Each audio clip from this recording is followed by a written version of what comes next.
የትምህርታችን መነሻ የሚሆነን መጽሐፈ ምሳሌ ምዕራፍ 3 ከቁጥር 5 እስከ 6 መጽሐፈ ምሳሌ ምዕራፍ 3 ከቁጥር 5 እስከ 6 እና መዝሙረ ዳዊት መዝሙር 45 በአጠቃላይ መዝሙረ ዳዊት መዝሙር 45 በአጠቃላይ ይሆናል። ሁለቱንም አነበውና ወደ ትምህርታችን እንገባለን። መጽሐፈ ምሳሌ ምዕራፍ 3 ቁጥር 5 እስከ 6 እንዲህ ይላል።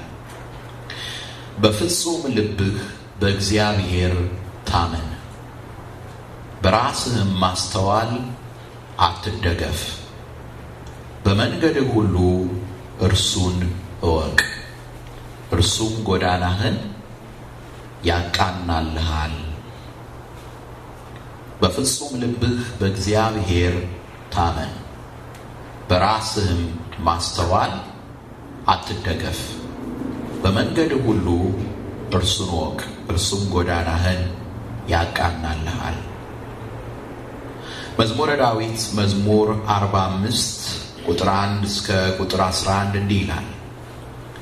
አምላካችን መጠጊያችንና ኃይላችን፣ ባገኘን በታላቅ መከራም ረዳታችን ነው።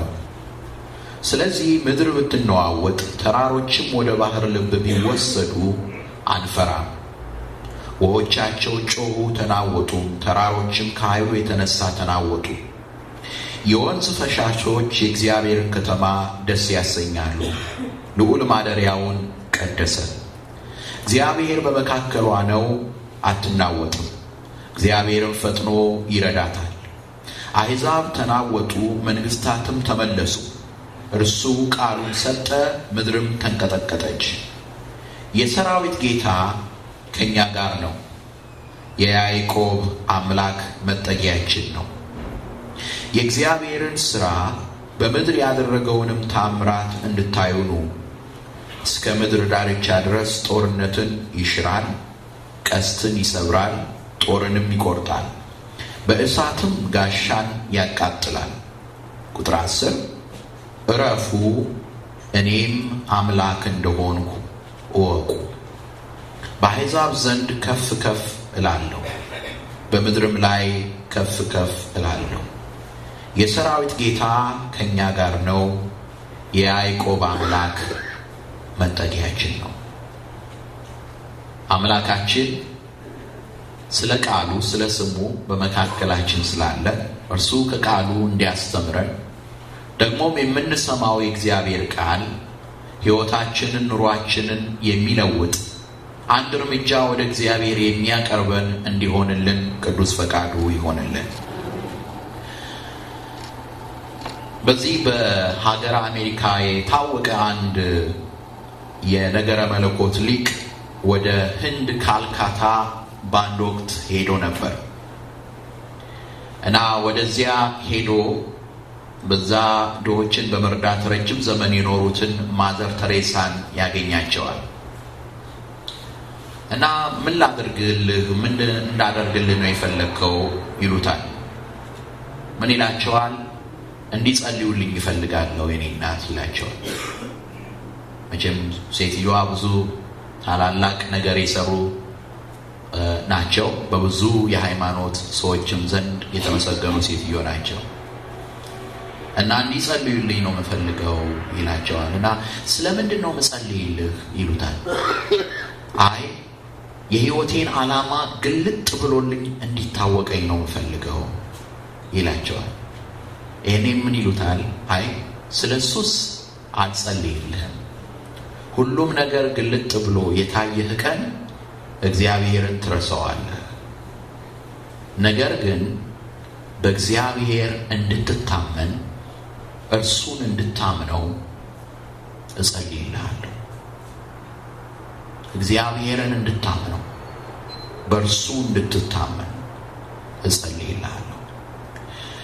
ያለንበት ጊዜ ያለንበት ሁኔታ በዜናውም በምኑም እንደምትሰሙት አስቸጋሪ የሆነ የመጣ ይመስለኛል። ሰዎች ከስራ ሲፈናቀሉ እንሰማለን። በየመስሪያ ቤቶቻችሁ የሚወራውን ትሰማላችሁ።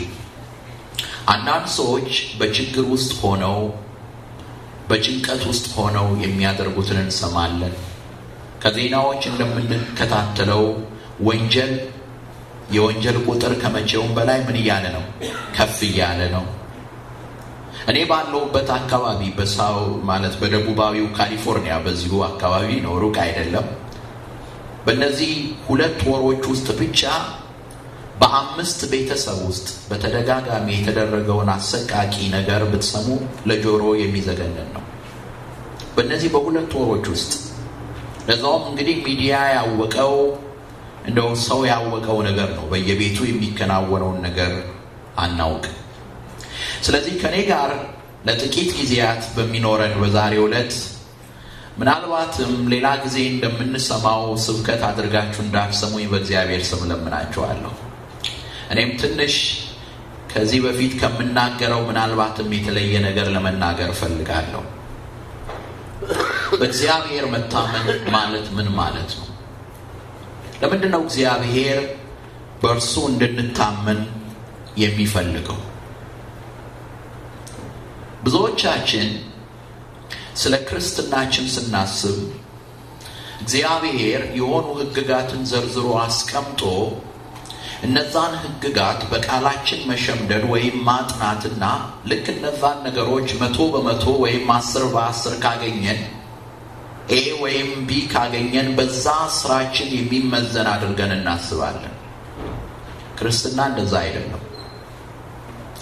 ክርስትና መልእክት አይደለም። በነገራችን ላይ ክርስትና ሕይወት ነው። የክርስትና መልእክት የሚወጣው ከሕይወት ነው። ሐዋርያት የሰበኩትን ሐዋርያት ያስተማሩትን ነገር ካያችሁ፣ የጻፉትንም ነገር እንኳን ካያችሁ የጻፉት ስለ ጌታችን ስለ መድኃኒታችን ስለ ኢየሱስ ክርስቶስ ምንድነው የጻፉት? ሕይወት ነው። ጌታችን መድኃኒታችን ኢየሱስ ክርስቶስ ለምን እንደመጣ፣ ምን እንዳከናወነ፣ ምን እንደሰራ ነው የጻፉት። ባለውበት ቤተ ክርስቲያን የሐዋርያት ሥራን እያጠናን ነበር ያለ ነው እና እዛ ቦታ ላይ ስናጠና የሚገርመው ሉቃስ ክርስትናን ሲናገር ክርስትና ብሎ አይደለም የሚጠራው፣ መንገዱ እያለ ነው የሚጠራው። ቅዱስ ጳውሎስ ራሱ ሲናገር ስለ ክርስትናው በሚናገርበት ጊዜ ምን ይላል? መንገዱን እስከ ሞት ድረስ እቃወም ነበር ይላል። ክርስቶስ እስከሚጠራኝ ድረስ እኔ የመንገዱ ተቃዋሚ ነበርኩኝ ይላል። መንገዱን የሚከተሉ ብዙዎች ሆኑ ይላል። በተለያየ ቦታ ላይ መንገዱ ይላል። መንገዱ የሚለው ምን ነው? እምነታችንን ነው፣ ክርስትና ነው። ለምንድን ነው መንገድ ያለው? ምክንያቱም ክርስቲያኖች የሚመላለሱበት፣ ክርስቲያኖች የሚኖሩበት ሕይወት ስለሆነ ነው። ክርስትና ሕይወት ነው። ክርስትና ሕይወት። ስለዚህ በዚህ በክርስትና ሕይወታችን ውስጥ እንዴት መኖር እንዳለብን፣ እንዴት መጓዝ እንዳለብን የእግዚአብሔር ቃል ያስተምረናል። ዛሬ የምንማረው አይምሯችንን ታላቅ የሚያደርግ ነገር አይደለም፣ በሕይወት የምንኖርበትን ነገር ነው። ዛሬ የምንማረው ከሌሎች ሰዎች የተሻሉ አዋቂዎች የምንሆንበት አይደለም። ምናልባትም ከኛ በላይ አዋቂዎች የሆኑ ብዙዎች አሉ። በዚህ ዓለም ዕውቀት ቢመዘኑ በጣም የተራቀቁ መጽሐፍ ቅዱስን ብልቱን አውጥተው አንጠርጥረው በሚገባ የሚናገሩ ብዙዎች አሉ። ነገር ግን ሕይወቱን ስላልኖሩ አልጠቀማቸውም። ልክ በምድረ በዳ እንደወደቁት እንደ እስራኤላውያን የሰሙት ቃል ከሰሚዎቹ ጋር ነው የሚለው የዕብራውያን ጸሐፊ። የሰሙት ቃል ከሰሚዎቹ ጋር በእምነት ስላልተዋሃደ ምን ሆነ ነው የሚለው? አልጠቀማቸውም። በምድረ በዳ ምን ሆነው ቀሩ? ወድቀው ቀሩ። የሰሙት ቃል ከሰሚዎቹ ጋር በእምነት አልተዋሃደ። ይህ ያለንበት ዘመን አስቸጋሪ ነው። ሕይወት የሚጠይቅ ነው። በማስመሰል የምንኖርበት አይደለም። ሰዎችን ተከትለን የምንኖርበት አይደለም። በአባት በእናት እምነት የምንኖርበት አይደለም። ከእግዚአብሔር ጋር እያንዳንዳችን ተዋውቀን የምንጓዝበት ነው። በመሃል ሰፋሪነት የምንኖርበት አይደለም። አንድ እግራችንን ዓለም አንድ እግራችንን የእግዚአብሔር ቤት አስቀምጠን የምንጓዝበት አይደለም። ትላንት ወዲያ ኢትዮጵያ ውስጥ የእግዚአብሔርን ስም መጥራት የሚያስከብር ነበር። ትላንት ወዲያ ኦርቶዶክሳዊ ነኝ ማለት ኢትዮጵያ ውስጥ ትልቅ ክብር የሚያሰጥ ነበር። በንጉሠ ነገሥቱ የሚያስወድድ ነበር አይደለም እንዴ? አንዳንዶች እንዲሁም ሃይማኖታቸውን ይለውጡ ነበር። በነገስታቱ በገዢዎቹ ዘንድ ተወዳጅነትን ለማግኘት ወደ ክርስትና ይመጡ ነበር። አሁን ግን ኦርቶዶክሳዊ መሆን ዋጋ የሚያስከፍልበት ዘመን ላይ ነው ያለነው። ኦርቶዶክሳዊነትን በማስመሰል የምንኖርበት ዘመን ላይ አይደለም ያለነው። ዛሬ የእግዚአብሔርን ስም መጥራት ዋጋ የሚያስከፍልበት ጊዜ ላይ ነው ያለነው። ከአዲስ አበባ ጥቂት ኪሎ ሜትር ሳትርቁ ክርስትናን መናገር የሚያስፈራበት ዘመን ላይ ነው ያለነው። በዚሁ ላይ ደግሞ እንደገና የፖለቲካ ቀውስ፣ የኢኮኖሚ ቀውስ ሲደመርበት ሰዎች በእግዚአብሔር ላይ ካልታመኑ በስተቀር ክርስትናቸውን ይዘው ለመቀጠል የማይችሉበት ዘመን ላይ ነው ያለነው። ማለት በሌላ ቋንቋ ያ ዝም ብለን ባለማወቅ የኖርንበት የሕፃንነት ዘመን የሚያልፍበትና ረጋ ያለ ከእግዚአብሔር ጋር ቁጭ ብለን የምንወያይበት ጊዜ እየቀረበ ነው። የእግዚአብሔር ቃል ክርስቲያኖች በመከራ የሚፈተኑበትን ጊዜ በእሳት ነው የሚመስለው። ወርቅ እንደሚነጥር ነው የሚለው። መከራ ክርስቲያኖችን እንደሚያጥር ይናገራል፣ እንደሚያነጥራቸው ይነግረናል። ማለት ነው በእኛ ውስጥ ያለውን ገለባ፣ በእኛ ውስጥ ያለውን ለእግዚአብሔር የማይጠቅመውን ነገር እግዚአብሔር በጸጋው በማይመረመር ጸጋው አንጥሮ የሚያወጣበት ጊዜ ነው የሚሆነው። ጥያቄው ያ ወርቅነታችን ግን እኛ ውስጥ አለ ወይ ነው። እሳት ውስጥ ስንገባ ተበልተን የምንቀርነን ወይስ ትንሽ አንዳንዱ ነገር ከኋላ ተገልፍፎ ቀርቶ ማንነታችን ነጥሮ የሚወጣ ነው? ለዚህ እጅግ በጣም የሚጠቅመን ነገር ግን ለብዙዎቻችን በብዙ ነገር አስቸጋሪ ሆኖብን ያለው በእግዚአብሔር የመታመን ነገር ነው። በእግዚአብሔር መታመን የሚለው ቃል እንዲሁም አንዳንዴ በአደባባዮቻችንም ሲሰበክ ወይም ሲነገር አንሰማም። ሰባኪውም የሚፈራው ነው፣ እኛም የምንፈራው ነው። ሰባኪውም ቢሰብከው የሚሰብከውን አያውቅበትም፣ ምክንያቱም ስለማይኖረው። ሰሚዎችም መስማት አይፈልጉም፣ ምክንያቱም ስለሚፈሩት። አሁን ግን ሌላ ማምለጫ ያለን አይመስለኝም። ወይ በእግዚአብሔር ላይ መታመን ነው ያለብን፣ ወይም የዓለምን አስፈሪ ገጽታዋን መቀበል ነው ያለብን። ልንገራችሁ ምን እየተደረገ እንዳለ። የዓለም ዜናዎች እየተናገሩ ያሉት በቅርብ ጊዜ በዓለም ላይ በጣት ከሚቆጠሩት ሀብታሞች የሆነው አንድ ሰው ጀርመን ሀገር ውስጥ መሰለኝ ባልሳሳት፣ ቢሊዮነር፣ ሚሊዮነር አይደለም እላችሁ፣ ቢሊዮነር እጅግ ፈጣን በሆነ የባቡር ሀዲድ ላይ ቆሞ ራሱን አጠፋ፣ በባቡር ተጨፍልቆ። ለምን ይመስላችኋል ይህ የሆነው? ክፉ ሰው ሆኖ ነው? አይመስለኝም። በማንም ላይ መታመን የማይችል ስለሆነ የሚታመንበት ስለሌለው የዚህን ዓለም አስፈሪ ገጽታ፣ የዚህን ዓለም አስጨናቂ ነገር እንዴት አድርጎ መዋጋት እንደሚችል አቅም ስለሌለው ያለኝ አማራጭ ይህ ነው ብሎ ተቀበለ። የሚገርመው ይህ ሰው እርግጠኛ ነኝ በብዙ የቦርድ ሩም ውስጥ በአሸናፊነት ድል አድራጊ ሆኖ የወጣ ነው። ስንት ጨረታዎችን፣ ስንት ኮንትራቶችን፣ ስንት ታዋቂዎችን ያንበረከከ ሰው ነው። ነገር ግን መጨረሻ ላይ ትንሿ የህይወት ጥያቄ ህይወቱን ይዛው ሄደች። ሰምታችሁ ይሆናል በዚህ በሀገር አሜሪካ ታዋቂ የሆነ ከተከበረ ሰው የተከበረ ሰው፣ ብዙዎች ሰዎች አምነውት የዕድሜ ልክ ሀብታቸውን በሙሉ የሰጡት ሰው፣ አንድ ሰው ከ50 ቢሊዮን ዶላር በላይ የሰዎች ሀብትን የት እንዳደረሰ ሳይታወቅ ሰዎች ዕድሜ ልካቸውን የደከሙበት ነገር መና ነበር የቀረባቸው። ሰዎችን አምነው ሰዎች ሁሉም ነገር መና ነው የቀረባቸው።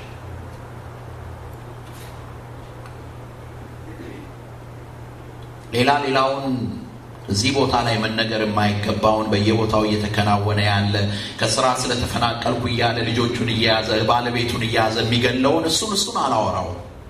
በየቦታው የሚከናወነው አስፈሪው ነገር ይህንን ነገር ባሰብኩ ቁጥር ሌሎች ላይ ህሊናዬ ሌሎች ላይ ጣት ለመቀሰር ይሞክራል። እነዚህ ማይረቡ እንዴት ይህንን አይቋቋሙ? ሌላው ህሊናዬ ደግሞ እንዲህ ብሎ ይጠይቀኛል፣ አንተ የት ነው ያለው? የት ነው ያለው? አንቺስ የት ነው ያለሽው? እናንተስ የት ነው ያላችሁ? በእግዚአብሔር ካልታመን ነገን የምንኖርበትን አቅም ከየት እንደምናገኝ አላውቅም። በእግዚአብሔር ልንታመን ይገባናል። ለዚህ ነው ጠቢቡ ሰሎሞን ምን ይላል? በፍጹም ልብህ በእግዚአብሔር ታመን፣ በራስህም ማስተዋል አትደገፍ። በመንገድህ ሁሉ እርሱን ወቅ፣ እርሱም ጎዳናህን ያቃናልሃል ይላል። ለምንድን ነው በእግዚአብሔር የምንታመነው? ለምንድን ነው በእግዚአብሔር የምንታመነው? 4 ነገሮችን እናያለን ቀስ እያለ።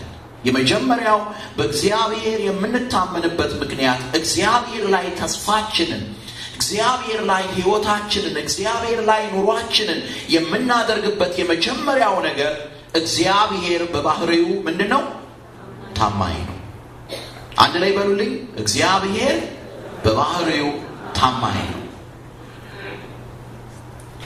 በመዝሙረ ዳዊት መዝሙር 101 ላይ እግዚአብሔር በባህሪው ታማኝ። በነገራችን ላይ በአሁኑ ጊዜ ትልቁ ችግራችን ስለ እግዚአብሔር ባህሪ ማሰብ አቆመናል። ስለ እግዚአብሔር ባህሪ ማሰብ ስላቆምን ብዙ ጊዜያችንን የምናጠፋው የሰውን ባህሪ አናላይዝ ስናደርግ ነው። የሰውን ባህሪ ስናወጣ ስናወርድ ነው። ወይም ደግሞ እኛ ጋር ያለውን ችግር ስናወጣ ስናወርድ ነው። የእግዚአብሔር ሰዎች የቤተ ክርስቲያናችንን ቅዱሳን፣ የቤተ ክርስቲያናችንን ጻድቃን፣ ሰማዕታት የተባሉትን የሕይወት ስራቸውን ተመልከቱ። የእነዚያን ቅዱሳን መላ ጊዜያቸውን ያጠፉት፣ መላ ጊዜያቸውን ያሳለፉት ስለደረሰባቸው ነገር ወይም ደግሞ ነገ ከነገ ወዲያ ስለሚደርስባቸው ነገር በማሰብና በማውጣት በማውረድ አይደለም። አሁን ሌሊቱን ሁሉ እንቅልፍ የሚነሳን ነገር ስለ ነገ ነው አይደለም? ነገራችን ላይ ዛሬ እኮ ብዙም ሰው ሰንጎ የያዘው ዛሬን የምበላው አጣው አይደለም። አንዳንዱ ልክ ነው፣ ዛሬን የሚበላው አጥቶ ሊሆን ይችላል፣ ዛሬ ሞርጌጅ የሚከፍለው አጥቶ ሊሆን ይችላል። አብዛኛው ግን ተሰንጎ የተያዘው በነገ ፍርሃት ነው። እንደውም ታላላቅ የኢኮኖሚ ጠበብቶች እንደሚናገሩት በአሁኑ ጊዜ በአሜሪካ ሀገር ትልቁ እጦት ነው የሚሉት የሀብት እጦት አይደለም ነው የሚሉት። ትልቁ እጦት የኮንፊደንስ በራስ የመተማመን እጦት ነው የሚሉት። ምክንያቱም ገንዘብ ያለውም ነገ ከነገ ወዲያ ምን ሆናለሁ ብሎ ምን ብሏል? ይይዟል። አያወጣም፣ አይነግድም፣ አያበድርም። ለዚህ ነው መንግስትም ግራ እየገባው ያለው። እግዚአብሔር በባህሪው ታማኝ አምላክ ነው። ለምንድነው እግዚአብሔር በባህሪው ታማኝ ነው የምንልበት ምክንያት? የመጀመሪያው እግዚአብሔር የማይለወጥ አምላክ ነው። ክብርና ምስጋና ለስሙ ይሁን። ምን ማለት ነው? ይሄንን እስቲ ትንሽ እናሰላስለው። እዚህ ላይ ምን ማለት ነው? እግዚአብሔር የማይለወጥ አምላክ ነው። ሁላችንም እስቲ መዝሙረ ዳዊት መዝሙር 101 ላይ ያለውን ቃል አብረን እንመልከት። ታዋቂ ቃል ነው። አባቶቻችን በየጊዜው የሚጸልዩት ጸሎት ነው። መዝሙር 101 ላይ ዳዊት ጸሎት ያቀርባል እግዚአብሔር ለአምላኩ። ቁጥር 1 ላይ ተመልከቱት። ዳዊት የሚያቀርበውን ልመና፣ አቤቱ ጸሎቴ ስማኝ፣ ጩኸቴንም ወደ አንተ ይድረስ። በመከራዬ ቀን ፊትህን ከኔ አትመልስ፣ ጆሮህን ወደ እኔ አዘንብል። በጠራው ቀን ፈጥነህ ስማኝ። ዘመኔ እንደ ጢስ አልቃለችና አጥንቶቼም እንደ መቃጠያ ተቃጥለዋልና እህል መብላት ተረስቶኛልና ተቀሰፍኩ። ልቤም እንደ ሳር ደቀቀ። ከሕይወቴ የተነሳ አጥንቶቼ ከሥጋዬ ጋር ተጣበቁ። ዳዊት በሕይወቱ የሚሰማውን ነገር በሕይወቱ የሚጨነቅበትን ነገር እንዳለ ለእግዚአብሔር ለአምላኩ ያፈሳል። ሁለንተናውን ለእግዚአብሔር ለአምላኩ ይናገራል። በዛ ሮሮ ውስጥ በዛ ጩኸቱ ውስጥ በዚያ ልመናው ውስጥ ምን እንዳለ ግን ከዚህ ምዕራፍ ዝቅ ብላችሁ ተመልከቱ ምን እንደሚል። ቁጥር 25 ላይ አቤቱ አንተ ከጥንት ምድርን መሰረትክ፣ ሰማያትም የእጅህ ሥራ ናቸው። እነርሱ ይጠፋሉ፣ አንተ ግን ትኖራለህ። ዳዊት ለምንድን ነው ተስፋውን ሁሉ አመኔታውን ሁሉ እግዚአብሔር ላይ ያደረገው? አምላኬ እንኳን አይደለም እኔ ያገኘሁት ነገር እኔ ራሴ እንኳን እያለኩኝ ነው እያለ ያለው ይሄን እኮ ነው አይደል? እንኳን አይደለም እኔ ጥሬ ግሬ የማገኘው እኔ ራሴ እንኳን ይኸውና እየመነመንኩኝ ነው። ተስፋ ቢሶኛለሁ። ጸሎቴን ስማኝ፣ ልመናዬን ስማኝ። ለምንድን ነው ዳዊት ይህንን ልመና ለእግዚአብሔር ያቀረበው? እግዚአብሔር ነገሮች ሁሉ ቢቀያየሩም ነገሮች ሁሉ ቢገለባበጡም እግዚአብሔር የማይለወጥ አምላክ ስለሆነ ነው። ጊዜያት ሊለዋወጡ ይችላሉ። ትላንት ሀብታም የሆነ ዛሬ ድሃ ሊሆን ይችላል። ዛሬ ድሃ የሆነ ነገ ሀብታም ሊሆን ይችላል። ዛሬ ምንም ሰክኖ ሁሉም ነገር ጸጥ ያለው ነገ ረብሻ ሊሆን ይችላል። ነገር ግን በዚህ ሁሉ ዓለም ቢለዋወጥ ዓለም ቢቀያየር የማይቀየር አንድ ነገር አለ ይለናል። እሱም እግዚአብሔር ነው ይለናል። ወደ እሱ ነው ጸሎቴን ማቀርበው፣ ወደ እሱ ነው ልመናዬን ማቀርበው፣ ወደማይለወጠው አምላክ፣ ወደማይቀየረው አምላክ ወደ እርሱ ነው ጸሎቴን የማቀርበው ይለናል። አቤቱ አንተ ከጥንት ምድርን መሰረት፣ ሰማያትም የእጅ ሥራ ናቸው። እነርሱ ይጠፋሉ፣ አንተ ግን ትኖራለህ። ሁላቸው እንደ ልብስ ያረጃሉ፣ እንደ መጎናጸፊያም ትለውጣቸዋለህ፣ ይለወጡማል። አንተ ግን ያው አንተ ነህ፣ ዓመቶችህም ከቶ አያልቁም። የባሪያዎችህም ልጆች ይኖራሉ፣ ዘራቸውም ለዘላለም ትጸናለች። ለምንድን ነው ዳዊት በልመናው መካከል በሮሮ መካከል ስለ እግዚአብሔር አለመለወጥ ለምንድን ነው የተናገረው? ምክንያቱም በእግዚአብሔር እንድንታመን ያደረገን አንዱና ዋነኛው ነገር የእግዚአብሔር ምን አለ ማለት ነው? አለመለወጥ። አንዳንድ ሰዎች ዛሬ በእኛ ህብረተሰብ መካከል በኢትዮጵያ ውስጥ በተለይ ቀደምት የሆኑት በእድሜ የሸመገሉት አንዳንድ አዝነው የሚናገሩት ነገር ሰው እንዴት ነው እየተለወጠ ያለው ይላሉ። ምክንያቱም ልክ ነው፣ ሁሉም ነገር እየተለወጠ ነው፣ ሁሉም ነገር እየተቀየረ ነው። ለዚህ ነው እግዚአብሔር ላይ ተስፋችን የምናደርገው። እግዚአብሔር በባህሪው ታማኝ ነው፣ ምክንያቱም የማይለወጥ ስለሆነ ነው። እግዚአብሔር የማይቀየር ስለሆነ ነው። የመጀመሪያው ይሄ ነው። ሁለተኛው እግዚአብሔር በባህሪው ታማኝ የሚሆንበት ምክንያት፣ እግዚአብሔር ላይ አመኔታችንን ተስፋችንን የምናስቀምጥበት ምክንያት እርሱ ታማኝነቱንም የማይቀይር ስለሆነ ነው። ሁለተኛ ጢሞቴዎስ ላይ ምን ይላል? ብናምነው እርሱ ምን ይለናል? ያምነናል። ባንታምነው ግን ላንብላችሁ። ሁለተኛ ጢሞቴዎስ ምዕራፍ 2 ቁጥር 13 ላይ የሚለውን ቃል ላንብበው። ሁለተኛ ጢሞቴዎስ ምዕራፍ 2 ቁጥር 13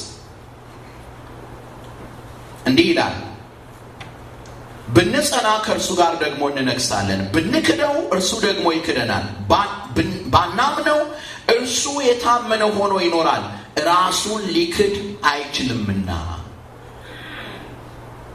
ብናምነው ብንጸና ከእርሱ ጋር እንነግሳለን።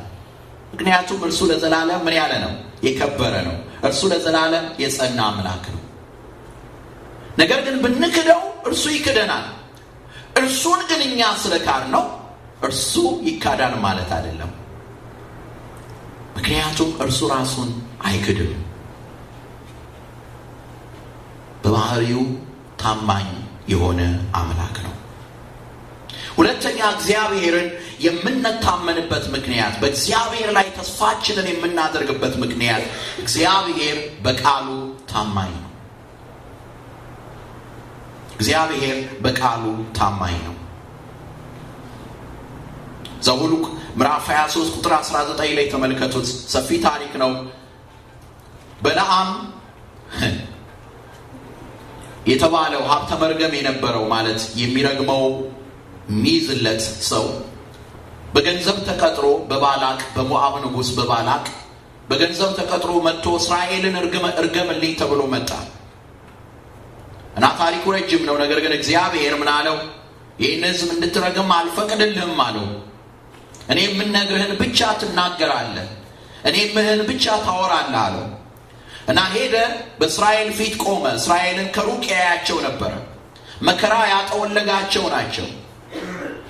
ችግር ያመነመናቸው ናቸው። ግን የእግዚአብሔር በረከት በእነርሱ ላይ ነበር። እግዚአብሔር ይክበር ይመስገን። እግዚአብሔር የባረካቸው ስለሆነ፣ እግዚአብሔር ያከበራቸው ስለሆኑ በለዓም ሊረግማቸው አልቻለም። በለዓም ሟርቱን ሊያስቀምጥባቸው አልቻለም። እና ምንድነው ያለው በለዓም? እዛ ላይ ምን አለ? ሐሰትን ይናገር ዘንድ እግዚአብሔር ምን አይደለም ማለት ሰው አይደለም ማለት፣ ይጸጸት ዘንድ የሰው ልጅ አይደለም ማለት ነው። ሐሰትን ይናገር ዘንድ ውሸትን ይናገር ዘንድ እግዚአብሔር ሰው አይደለም። ይጸጸት ዘንድ ማለት ነው የተናገረውን ቃሉን ምን ይል ዘንድ ይቀይር ዘንድ እግዚአብሔር የሰው ልጅ አይደለም። እግዚአብሔር በቃሉ የታመነ አምላክ። አባቶቼ፣ እናቶቼ፣ ወንድሞቼ፣ እህቶቼ በዚህ አስቸጋሪ ዘመን በዚህ አስቸጋሪ ሰዓት ትልቁና የመጀመሪያው ጥያቄ እግዚአብሔር ለኔና ለናንተ የነገረን የተስፋ ቃል ምንድነው የሚል ነው። እንደ ኦርቶዶክሳዊነታችን እንደ ክርስትናችን እግዚአብሔር የሰጠንን ተስፋ እግዚአብሔር የሰጠንን የቃሉን ተስፋ አውቀነዋል ወይ? ምክንያቱም ያንን ቃሉን ከያዝን ያንን ተስፋውን ከያዝን እግዚአብሔር ቃሉን የማይቀይር አምላክ እንደሆነ እናውቃለን፣ እናስተውላለን ማለት ነው። ሐሰትን ይናገር ዘንድ እግዚአብሔር ሰው አይደለም። ይጸጸት ዘንድ የሰው ልጅ አይደለም።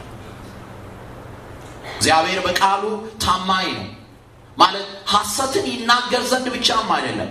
እግዚአብሔር ተናገረ ማለት ያንን ቃሉን ምን አደረገ ማለት ነው? ፈጸመ ማለት ነው። እግዚአብሔር ተናገረ ማለት አንድ ሰው ምን አለ? በዚህ ዓለም ዕውቀት ተጠበብን ያሉት ሰዎች መጡና ምን አሉ? እንዴት እግዚአብሔር ቃል አሳነባሪው ዮናስን ዋጠውና 3 ቀን በአሳነባሪ ሆድ ውስጥ ዮናስ ተቀመጠ የሚለውን እንዴት ትቀበለዋለህ? አንተ ዘመናዊ አእምሮ ያለህ ሰው ነህ። ይሄንን የጥንት ያረጀ ያፈጀ ተረት እንዴት ትቀበላለህ አሉት። ያ ሰው ምን እንዳለ ታውቃላችሁ? የእግዚአብሔር ቃል ይሄን ስላለኝ ነው የምትደነቁት? የእግዚአብሔር ቃል አሳነባሪው ዮናስን ዋጠው ሳይሆን ዮናስ አሳነባሪውን ዋጠው እንኳን ቢል እቀበለዋለሁ ነበር ያለው። በእግዚአብሔር ቃል ላይ እምነት እስከሌለን ድረስ በእግዚአብሔር ቃል ላይ ተስፋችንን ማስቀመጥ እስካልቻልን ድረስ የዚህን ዓለም ወጀብ የዚህን ዓለም ማዕበል ለማለፍ እጅግ አስቸጋሪ ነው ሊሆንብን። እግዚአብሔር የተናገረውን የሚፈጽም አምላክ ነው። በዚህ በእስራኤላውያን ነገስታት ታሪክ ላይ አንድ አስደናቂ ታሪክ እናገኛለን። በመጽሐፈ ነገሥት ካልዕ ላይ በመጽሐፈ ነገሥት ካልዕ ላይ ምዕራፍ 6 እና ምዕራፍ 7 ላይ በምትመለከቱበት ጊዜ መጽሐፈ ነገሥት ካልዕ ምዕራፍ 6 እና ምዕራፍ 7 ላይ እስራኤል አሳዛኝ በሆነ ህይወት ውስጥ ሆኖ እናገኘዋለን። ልክ እንዳሁኑ ማለት ይቻላል እስራኤላውያን የፖለቲካ፣ የሃይማኖት፣ የኢኮኖሚ ቀውስ ውስጥ ነበሩ። በነገራችን ላይ በየዘመናቱ ሰዎች ከእግዚአብሔር በራቁ ቁጥር ሰዎች የእግዚአብሔርን ሕግ የእግዚአብሔርን ዓላማ በረሱ ቁጥር እነዚህ 3 ነገሮች አንድ ላይ ነው የሚከሰቱት። የኢኮኖሚ፣ የሃይማኖት፣ የፖለቲካ ቀውስ ነው በምድር ላይ የሚከሰተው። በየዘመናቱ ታሪክን በሙሉ ተመልከቱ። ጌታችን መድኃኒታችን ኢየሱስ ክርስቶስ የመጣበትንም ዘመን ተመልከቱ። ጌታ ሲመጣ አካባቢ የነበረውን የዓለምን ታሪክ ብትመለከቱ የሃይማኖት ቀውስ ነበር፣ የፖለቲካ ቀውስ ነበር፣ የኢኮኖሚ ቀውስ ነበር። አሁንም ዓለምን ሰንጎ ያዛት ያ ነው። በጋዛ ያለውን ተመልከቱ። ዓለምን ከዳር እስከ ዳር እኮ ያነካካ ነገር ናት። እፍኝ የማትቦና መሬት ናት። ነገር ግን ዓለምን ከዳር እስከ ዳር የያዘ ነው። ብቻ ለማንኛውም እስራኤላውያን አስቸጋሪ አሳዛኝ የሆነ ችግር ውስጥ ነበር የነበሩት። ምን ያህል ችግር ውስጥ እንደነበሩ ታውቃላችሁ? እስራኤላውያን ተከበዋል በጠላት። ጦርነት አለ ማለት ነው። ሰላም የለም እና የሚበሉት አጥተዋል። ሰው ችግር ላይ ስለነበረ ሰውን የሚበላበት ጊዜ ነበር። በነገራችን ላይ እንደዛ አይነት ሁኔታ አንዳንዶቻችን ምናልባት ያልተፈጸመ መስሎ እንዳይሰማን በሁለተኛው የዓለም ጦርነት እንኳን እንደዚህ ሆኗል ይባላል በአንዳንድ ሀገሮች ላይ። እና ከሁሉ የሚያሳዝነው ምንድነው?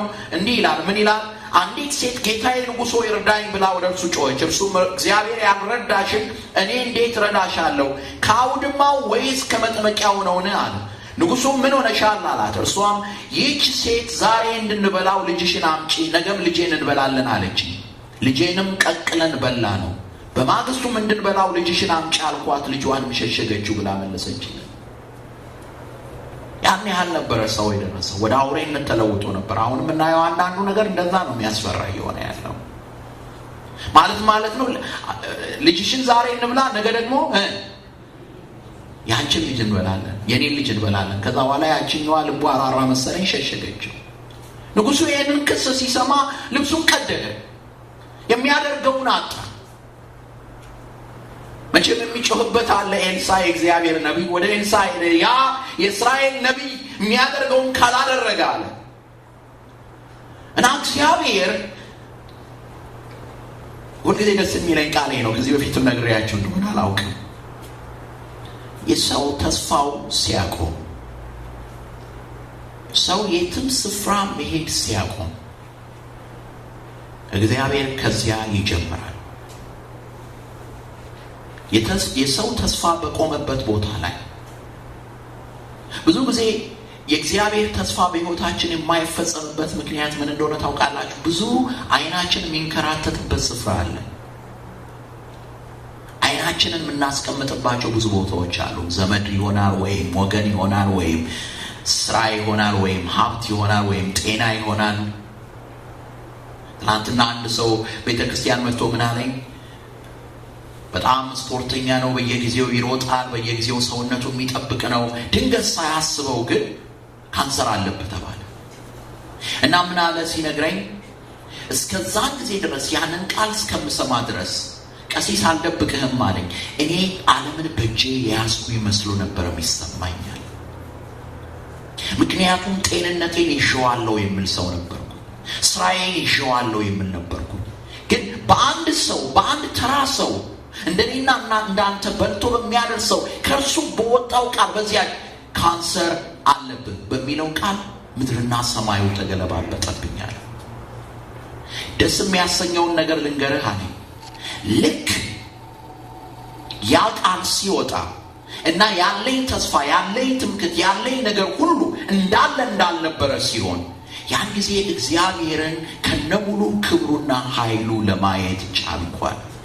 ምክንያቱም እስከዚያን ድረስ ያለው ገንዘብ፣ ያለው ጤንነት፣ ያለው ሀብት፣ ያለው ሩጫ እግዚአብሔርን ከነሙሉ ክብሩ፣ እግዚአብሔርን ከነጌትነቱ እንዳያየው አድርጎት ነበር። ያ ሰው ዛሬ እግዚአብሔር ይመስገን ከየትኛውም በሽታ ጤነኛ ነው። ግን በዛ ችግር ውስጥ፣ በዛ ኪሞ ውስጥ፣ በዛ ሕክምና ውስጥ፣ እጅግ አስቸጋሪ በሆነው ሕክምና ውስጥ ከመቼውም በላይ እግዚአብሔርን ያየ ሰው ነው። ያ ሰው ይህንን ሲነግረኝ ያመሰገንኩት እግዚአብሔርን ለምን እንደሆነ ታውቃላችሁ? ስንቶቻችን ነን እግዚአብሔር እንደዛም እንኳን አስተምሮን ያየ ነው። በመከራችንም ውስጥ ከሆነን እንታገላለን። በመከራችንም ውስጥ ሆነን ልጄ ተመልከችኝ ሲለን እግዚአብሔር፣ ልጄ ተመልከተኝ ሲለን እንኳን እግዚአብሔር እንድናየው ጊዜ አይኖረንም። እስራኤላውያን እንደዛ እየሆኑ የነበሩበት ጊዜ ግን በዛም ቅጽበት ልክ ይሄንን ዜና ሲሰማ ሴት ልጅ የገዛ ልጇን ቀቅላ የበላችበትን ታሪክ ሲሰማ ንጉሡ ከዛ በኋላ ሌላ ምንም መሄጃ እንደሌለው ስለተረዳ እሪ አለ። ኤልሳዕ አንድ ነገር መፍጠር አለበት፣ አለበለዚያ ገለዋለሁ አለ። የመጨረሻ ባዶነት ተሰማው። የመጨረሻ የእስራኤል ንጉሥ ነው። ነገር ግን ሌላም የሄድበት ቢያጣ ወደ ኤልሳ ዘንድ መጣ። ኤልሳ ለጊዜው ደነገጠ። እንዴ አብዷል ወይ? እኔ ምን ላድርግ አለ። ግን ኋላ እግዚአብሔር እዚህ ላይ ነው እንድትዩ እግዚአብሔር ለኤልሳ ቃል ነገር። አሁን እስራኤል ያለበትን ሁኔታ ተመልከቱ። የምናመልከውን አምላክ እንድታውቁ ትፈልጋለሁ። እስራኤላውያን ያሉበትን የኑሮ ሁኔታ ተመልከቱ። የሚልሱት የሚቀምሱት ከማጣታቸው የተነሳ ልጆቻቸውን ምን እስከ ማለት ደርሰዋል? እስከ መብላት ደርሰዋል። ለኤልሳ የመጣውን ቃል ተመልከቱ። ኤልሳም የእግዚአብሔርን ቃል ስሙ፣ እግዚአብሔር እንዲህ ይላል፣ ነገ በዚህ ጊዜ በሰማርያ በር 1 መስፈሪያ መልካም ዱቄት በ1 ሰቅል፣ 2 መስፈሪያ ገብስ በ1 ሰቅል ይሸመታል አለ። እግዚአብሔር ያሳያችሁ። ትላንት ምን ሆኗል? ልጅ ተበልቷል በእህል ፈንታ። ነገ ምን ሊሆን ነው? በ1 ብር 1 ሰቅል መልካም ዱቄት ሊሸመት ነው። ማን ያምናል ያንን? ማን ነው ግን የተናገረው ያንን? እግዚአብሔር። ከማን አፍ ነው ይህ ቃል የወጣው? ከእግዚአብሔር። አሁን ቃሉ ይሄ ነው። ትልቁ ነገር ምንድነው? ይሄ ነው። ምንድነው ያለው? በቃሉ እግዚአብሔር ምንድነው? ታማኝ ነው። እግዚአብሔር ይርዳል። እንዲህ ብሎ መስበክ ቀላል ነው። ይገርማችኋል። እንዲህ ብዬ አሁን ለእናንተ ስናገር እኔና እናንተ አብረን አሜን ስንል ሰው እንወዘወዝ ቀላል ነው። ግን ያንን መኖር ምን ያህል ከባድ መሰላችሁ? ንጉሡ አጠገብ የነበረው ሰው ምን አለ? እንኳን አይደለም እህል ተመርቶ የሚመረተው እህል ቀርቶ የሰማይ መስኮቶች ተከፍተው ዝናብ በማውረድ ፈንታ እህል እንኳን ቢያወርዱ እንዲህ አይሸመትም፣ ዝም ብለህ ነው የምትናገረው አለ። ምክንያቱም የዛ ሰው ችግሩ ምንድነው? አይኑ ያለው እስራኤል ያለችበት ሁኔታ ነው። እስራኤላውያን ያሉበት ሁኔታ ነው። ወንድሞቼ፣ እህቶቼ፣ አባቶቼ እና እናቶቼ አሁን በዚህ ሰዓት በእግዚአብሔር ፊት ነው ያለ ነው። አይናችን የት ነው? አይናችን የት ነው? እግዚአብሔር ላንተ ላንቺ በገባው ቃል ላይ ነው ያላችሁት? አይናችሁ እግዚአብሔር በተናገረው ነገር ላይ ነው ያለው ወይስ በሁኔታዎች ነው? በዙሪያችን በምንሰማው ነገር ላይ ነው ያለነው? በዙሪያችን በሚከናወነው ነገር ላይ ነው ያለነው? አስቸጋሪው ነገር ምንድን ነው? በዙሪያችን የሚከናወነውን ነገር ላይ ከሆነ አይናችን ያረፈው ሌላውን ነገር በሙሉ እግዚአብሔር በዙሪያችን የሚያከናውነውን ነገር የምናየው በዛ ነገር በኩል ይሆናል። በፍርሃታችን በኩል ይሆናል በረከታችንን የምናየው። በጭንቀታችን በኩል ይሆናል በረከታችንን የምናየው። እግዚአብሔር የሚያደርግልንን አናይም። እግዚአብሔር የሚያከናውንልንን አናይም። በብዙ ቤቶች ውስጥ በብዙ ትዳር ውስጥ ትልቁ ችግር ምን እንደሆነ ልንገራችሁ። ቤታችን ያለውን በረከት ለማየት አይን አልባ መሆናችን። ወንዱም ሴቱም እግዚአብሔር በባረከኝ ነው የሚለው እና የእግዚአብሔርን በረከት የሚያስበው ከየት ነው? ከውጭ ነው። ምን ነው እግዚአብሔር በባረከኝ፣ ምን ነው እግዚአብሔር አንድ ነገር ባደረገኝ ይላል ባልየው። ሚስትም እኮ እንደዛው ትጨነቃለች። ኑሯቸው እንዲያምር፣ ኑሯቸው እንዲስተካከል፣ ኑሯችን እንዲስተካከል፣ ልጆቻችን ተደስተው እንዲኖሩ እንጨነቃለን። ግን ሁላችንም የምናስበው ውጭ ነው። ስንቶቻችንን እግዚአብሔር አንዳችንን ለአንዳችን በረከት አድርጎ እንደሰጠን የምናስበው? እግዚአብሔር በባሌ ይባርከኛል ያለች ሚስት ማን ናት? እግዚአብሔር በሚስቴ ይባርከኛል፣ እግዚአብሔር እነዚህ ልጆቼን በረከት አድርጎ ሰጥቶኛል፣ እግዚአብሔር እጄን በረከት አድርጎ ሰጥቶኛል፣ እግዚአብሔር ጤንነቴን በረከት አድርጎ ሰጥቶኛል፣ እግዚአብሔር አይምሮዬን ጤንነት በረከት አድርጎ ሰጥቶኛል፣ እግዚአብሔር ይሄንን ቀን በረከት አድርጎ ሰጥቶኛል። እግዚአብሔር በእጃችን የሰጠንን ነገር እንዳናይ ነው ሁልጊዜ የጠላት ዲያብሎስም ሴራ። ምክንያቱም አመስጋኞች እንዳንሆን፣ አማኞች እንዳንሆን፣ የእግዚአብሔርን የተስፋ ቃል እንዳንጠብቅ፣ የእግዚአብሔርን ሐሳብ እንዳንጠብቅ። ስለዚህ ይህ ሰው አይኑ ያለው እስራኤል ውስጥ የሚከናወነውን ነገር ስለሆነ እርግጠኛ ነኝ እስከ ተወሰነ ጊዜ ድረስ አሁንም ስብከቱን ስናገር ወይ ግሩም እያለን እናስባለን። እንዴ ቢሊየነሩ እንደዛ ከሆነም እኔም ጉዴ ነው እያለን ነው የምናስበው። እንደውም አንዳንዶቻችሁ የተናገርኩትን ሁሉ ከንፈሬ እንቀሳቀሳል እንጂ አልሰማችሁትም ያላችሁት እዛ ላይ ነው። ያ ሰው ምን አይቶ ይሆን ያስደነገጠው እያለን ይሆናል። እንደዛ ከሆነ የምናስበው ነገሮቻችን ላይ ከሆነ ምክንያቱም መጀመሪያም የጠቀስኩላችሁ ያለንበትን ሁኔታ እግዚአብሔር የለሾች ከሆነ ያለንበትን ሁኔታ እንድናስብ ነው። ግን አይናችን እዛ ላይ ከሆነ እግዚአብሔር ዛሬ በሕይወታችሁ የሚያደርገውን ነገር አታስተውሉትም። ምን እያደረገ ነው ትሉኝ ይሆናል። እያደረገ ያለውን ነገር ልንገራችሁ። ይሄው መኖራችን፣ በሕይወት መኖራችን ይመስላችኋል። በራሳችሁ ጥበብ በራሳችሁ ዕውቀት ያላችሁ ይመስላችኋል። አሁን በዚህ ሰዓት ይሄንን ቃል መስማታችሁ ወይም እኔ እዚህ ቦታ ላይ ቆሜ መለፍለፌ በራሴ ጥበብ ይመስላችኋል? እኔና እናንተ የእግዚአብሔር ሕያው ምስክሮች ነን። ምስክሮች የሆነው ባገኘነው ሀብት አይደለም። ምስክሮች የሆነው ነገ ከነገ ወዲያ በሚከናወንልን ነገር አይደለም። በሕይወታችን እና ያ ሰው ምን አለ? የሰማይ መስኮት ቢከፈት እንኳን እስራኤላውያን አይጠግቡም አለ። የሰማይ መስኮት ተከፍቶ እህል ቢዘንብ እንኳን እስራኤላውያን እንደዚህ አይነት ሸመታ አያከናውኑም አለ። የዛን ጊዜ አስደንጋጭ ቃል ተነገረበት። ምን አለው? የእግዚአብሔር ሰው ኤልሳ ታያለህ፣ ነገር ግን ምን አትልም አለ፣ አትቀምስም አለ። ምክንያቱም የእግዚአብሔርን ቃል ስላላመነ። አይናችሁ የት ነው ኦርቶዶክሳውያን? አይናችሁ የት ነው? የመስሪያ ቤታችሁ ስታክ ላይ ነው? አይናችሁ የት ላይ ነው? የመስሪያ ቤታችሁ አመታዊ ገቢ ላይ ነው? አይናችሁ የት ላይ ነው? ዜና ላይ ነው? አይናችሁ የት ነው ያለው? ጤናችሁ ላይ ነው? ነገ ከነገ ወዲያ ዶክተሩ የሚናገራችሁ ቀጠሮ ላይ ነው? የት ነው አይናችሁ ያለው? እግዚአብሔር በቃሉ ታማኝ አምላክ ነው። የተናገረው የሚፈጽም አምላክ። ሁልጊዜ መጽሐፍ ቅዱሳችን ማለት ወንጌል ከተነበበ በኋላ አባቶች የሚሉት ቃል አለ። ምንድነው የሚሉት? ሰማይና ምድር ያልፋል ቃሌ ግን አያልፍም። ሰማይና ምድር ያልፋል ቃሌ ግን አያልፍም። ሰማይ የሚለው ቃል ምን ያህል ትርጉም እንዳለው የሥነ ፈለክ ተመራማሪዎችን ሄዳችሁ ጠይቁ። በትሪሊየን ርቀት ላይ በትሪሊየን የሚቆጠር ማይል ርቀት ላይ ኮከቦች አሉ። ያን ሁሉ የፈጠረ አምላክ ነው። ቃሌ ከሚያልፍ እነዛ ሁሉ ከዋክብት ቢያልፉ ይቀላል ነው አምላካችን እያለ ያለው። እግዚአብሔር ስለ ቃሉ የታመነ አምላክ ነው።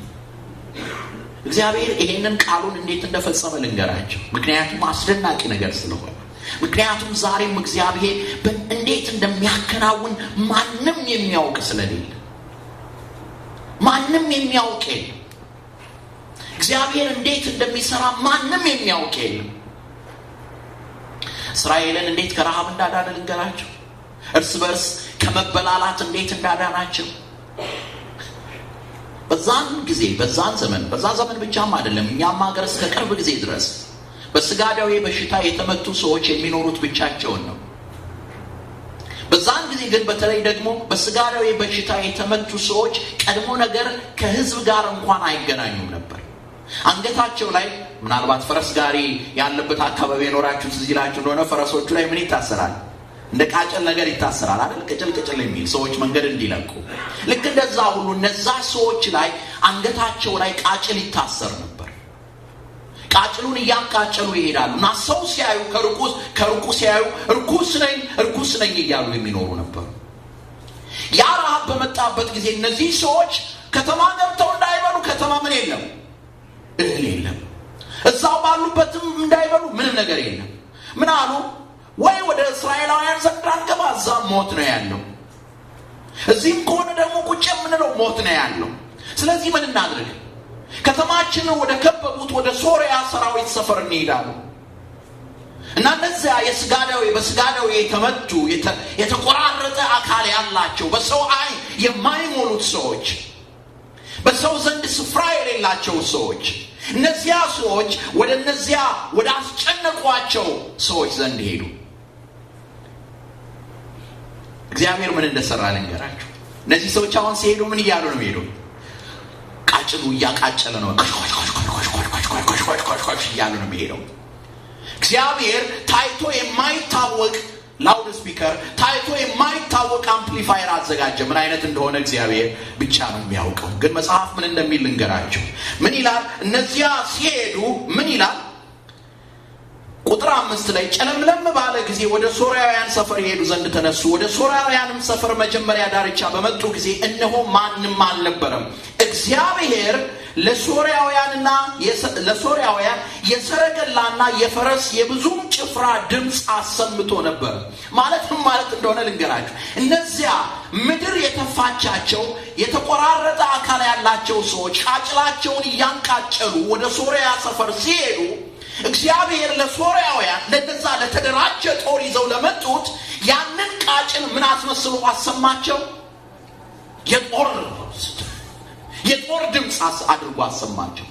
እረ እስራኤላውያን ግብፃውያንን ቀጥረውብናል፣ እስራኤላውያን ሌላ አርሚ ሌላ ጦር ይዘውብን መጥተዋል ብለው ያላቸውን ንብረት ያላቸውን ቀለብ ያላቸውን መሳሪያ ሁሉ ትተው እግሬ አውጪኝ እያሉ በረሩ። ክብርና ምስጋና ለእግዚአብሔር ለአምላካችን ነው። ደስ ብሏቸዋል። እስቲ ለእግዚአብሔር ለአምላካቸው አጨብጭቡ።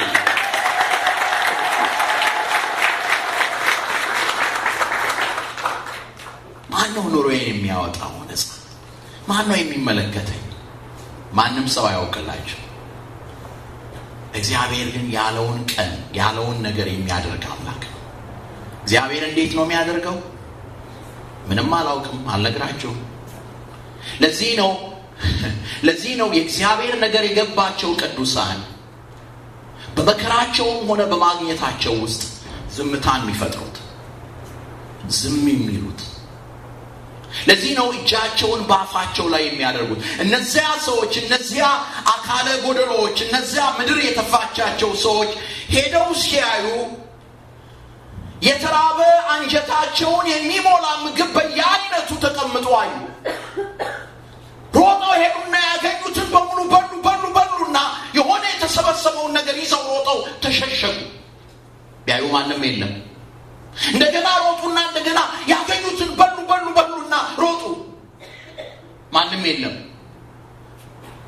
ያን ካደረጉ በኋላ ግን ትዝ ሲላቸው እርስ በርሱ የሚባላ እርስ በርሱ የሚነካከስ ወገን አላቸው። ከሁሉ ያሳዘነኝን ነገር ልንገራቸው። ምንም እንኳን በገዛ ሕዝባቸው የተገፉ ቢሆኑ በመከራቸው ጊዜ ወገናቸውን አስቡ። መከራ በእግዚአብሔር ሕዝብ ዘንድ ደስ የሚያሰኝበት አንዱ ትልቁ ነገር በመከራ ውስጥ ያለ ሰው አስተዋይ ሰው ነው። በሀብት በብልጥግና ውስጥ ያለ ሰው የሚያየው አምሳያውን ነው። በችግር ውስጥ ያለ ሰው ግን የሚያየው ሁሉንም ነው። በጭንቀት ውስጥ ያለ ሰው የሚያየው ሁሉንም ነው። እግዚአብሔር በነዛ በተናቁ ማንም በማያያቸው ሰው ቃሉን ፈጸመ። እስራኤላውያን ማለት ንጉሱ ሰማ። ወደ ንጉሱ ዘንድ ሄደው ነገሩት። እነዚህ ሰዎች ንጉሱ ሰማ፣ ሰራዊት ላከ እና ሰራዊቱ ያንን ይዞ ቢመጣ የተራበ ሕዝብ ስለሆነ ያንን ለማግኘት ትልቅ ትርምስ ተፈጠረ። ያ እግዚአብሔር ሰው ምን ነበር ያለው ለንጉሱ ጀነራል? አይሆንም ላለው ታያለህ አትቀምስም አይደል ያለው? ሕዝቡ ረጋግጦ ገደለው ነው የሚለው ያንን ሰው። ምክንያቱም ከአስከልካዮቹ ከአዳዮቹ አንዱ ነበር እሱ። ምንድነው ልላችሁ የምፈልገው? በእግዚአብሔር ላይ የምንታመንበት ምክንያት እግዚአብሔር አንደኛ በባህሪው ታማኝ ስለሆነ ነው። ሁለተኛ እግዚአብሔር በቃሉ ታማኝ ስለሆነ ነው። ሶስተኛ እግዚአብሔር በስራው ታማኝ ነው። እግዚአብሔር በስራው ታማኝ ነው። አንድ ሰው ምን አለ? የእግዚአብሔርን ስራ እናስተካክላለን ስንል ነው ያኔ የምናበላሸው አለ። ለምን? ምክንያቱም እግዚአብሔር በስራውን ከሌለሽ አምላክ ነው። እስቲ አስቡት። በሕይወታችን የተፈጠረውን አንዳንድ ነገር መለስ ብላችሁ ተመልከቱት። በምን ምክንያት ነው ያ የሆነው?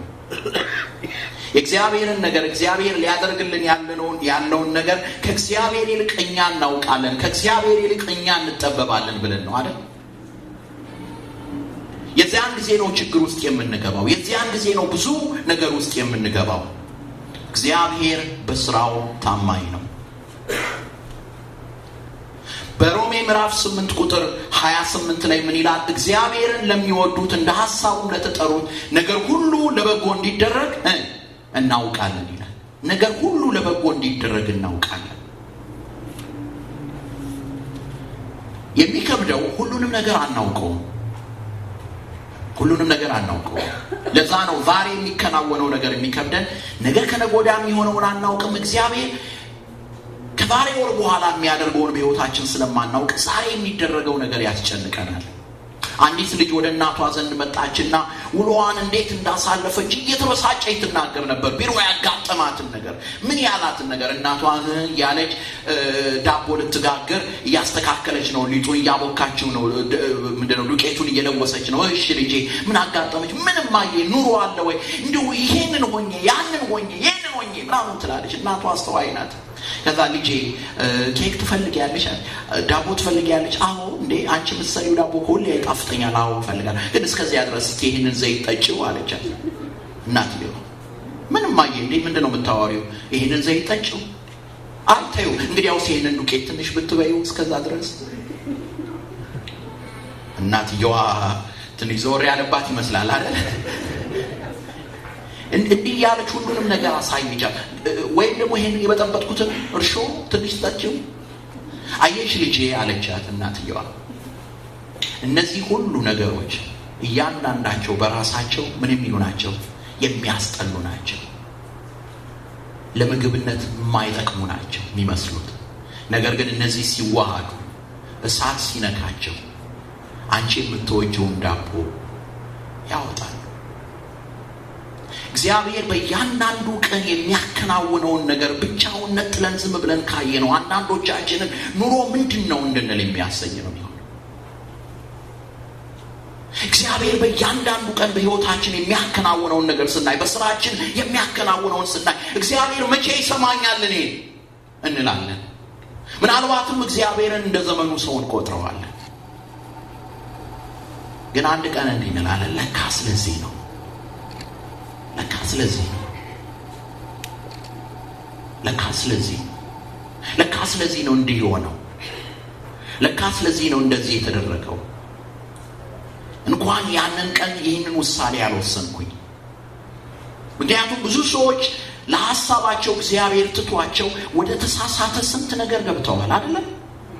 ወይኔ እጄን በቆረጠው፣ ወይኔ ምላሴን በቆረጠው። ሌላ ቀርቶ በጣም የምንወደውን በጣም የምናከብረውን ሰው በምላሳችን ካቆሰነው በኋላ ምነው ምላሴን በቆረጠው እንላለን።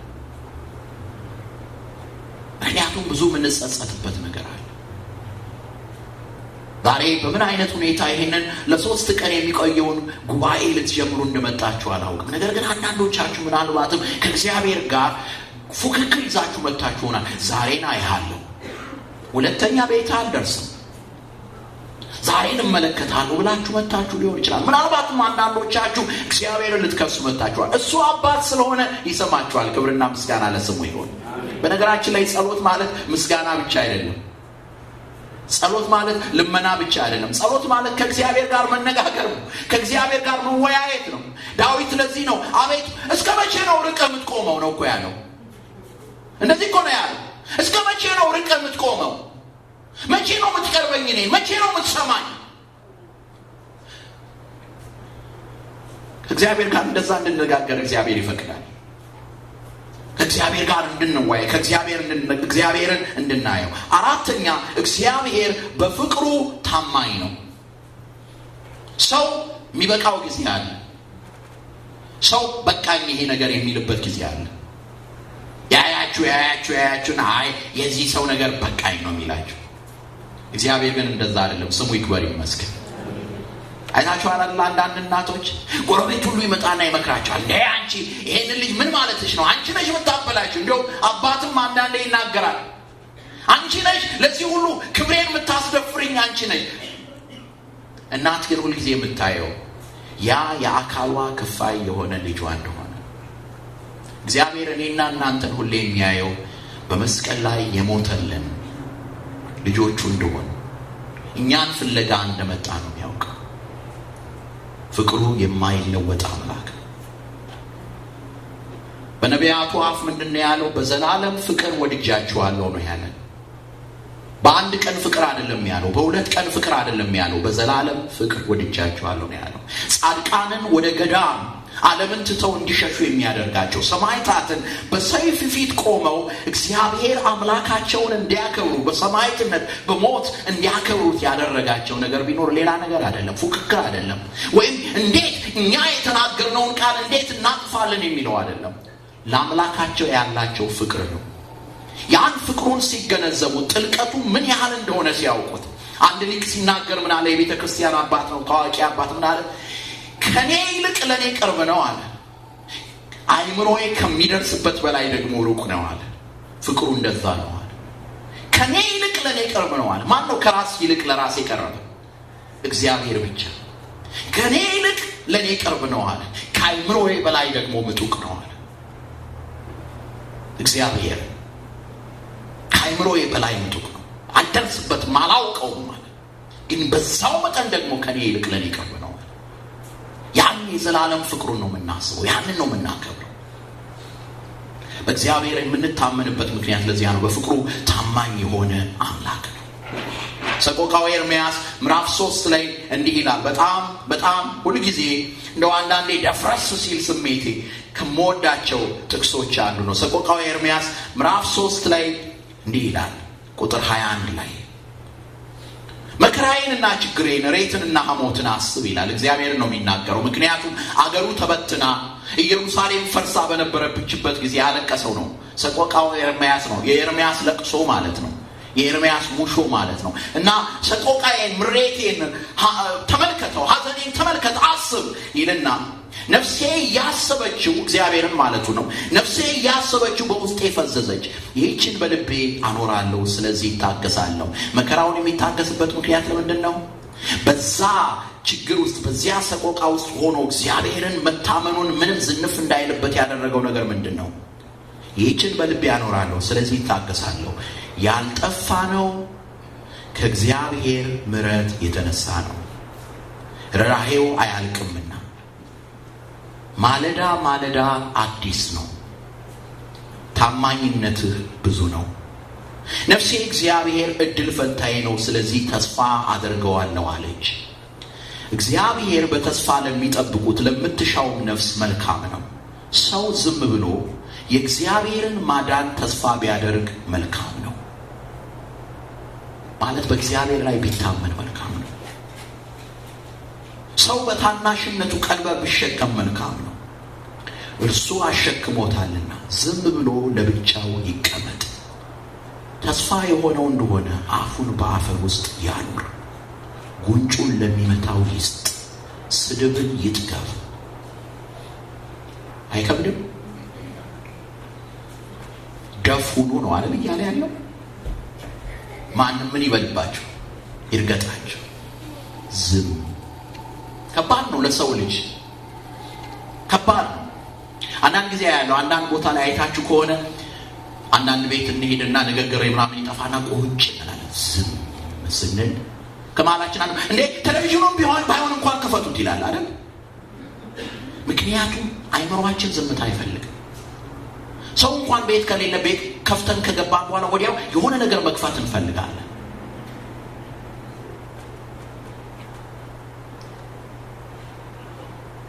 ዝም በሉ የሚለን ይሄ ነው። ዝም በሉ። ከዚህ በፊት ነግሬያችሁ እንደሆነ አላውቅም። የኢትዮጵያ ሬዲዮ ላይ ነው የዛሬ 15 ዓመት ምናምን የሰማሁት ቃለ ምልልስ ነው። አንዴ እማሆይ ናቸው፣ የ70 ዓመት ባለሳሳት የ80 ዓመት እናት ናቸው እና ውሃ ዋና በጣም ጎበዝ ናቸው። እና የኢትዮጵያ ሬዲዮ ላይ ቀርበው ነበረ፣ ቃለ ምልልስ ይደረግላቸው ነበረ። እና እማሆይ እንደው እንዴት ነው ውሃ ዋናውን እንዴት ነው አሁን ማድረግ የምንችለው? እንዴት ነው መዋኘት የምንችለው? እስቲ ንገሩን፣ ይግለጹልኝ። ልጄ አሉት ለጥያቄያቸው፣ እንደው ውሃውን ማመን ነው አሉት። ዝም ብሎ መተኛት ነው ውሃው ላይ አሉት። እውነታቸውን እኮ ነው። ብዙ ሰዎች እንኳን አይደለም ለነሱ ከውሃ ምንድነው መስመጥ ሊያድኑ የመጡትንም አደጋ ላይ የሚጥሉት ምን ሲሆኑ ነው? ሲንፈራገጡ። የምንሰጥመው ለዛ ነው። የምንሰጥመው ስለምንፈራገጥ ነው። ዛሬ ብዙ ችግር ብዙ ማዕበል በራሳችን ህይወት ውስጥ የምንፈጥረው በእግዚአብሔር ላይ ታምነን ዝም ማለት ስለሚያቅተን ነው።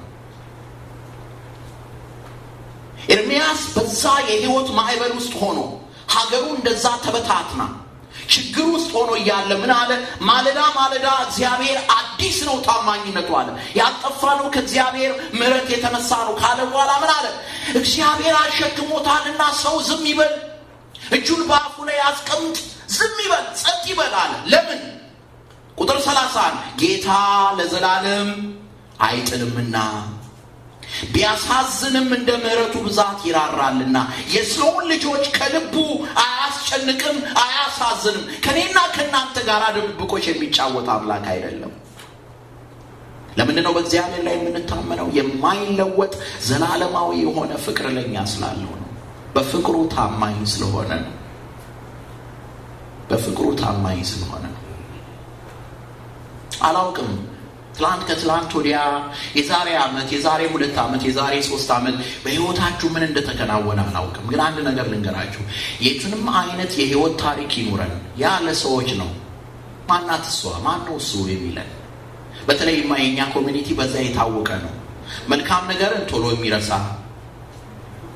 ሌላ ደግሞ ነገር ካለው 7 ዓመት 8 ዓመት አይደለም ይሁን አሁንማ 200 ዓመት ወደ ኋላ እየሄድን 300 ዓመት ወደ ኋላ እየሄድን ቂም እናስብ የለም።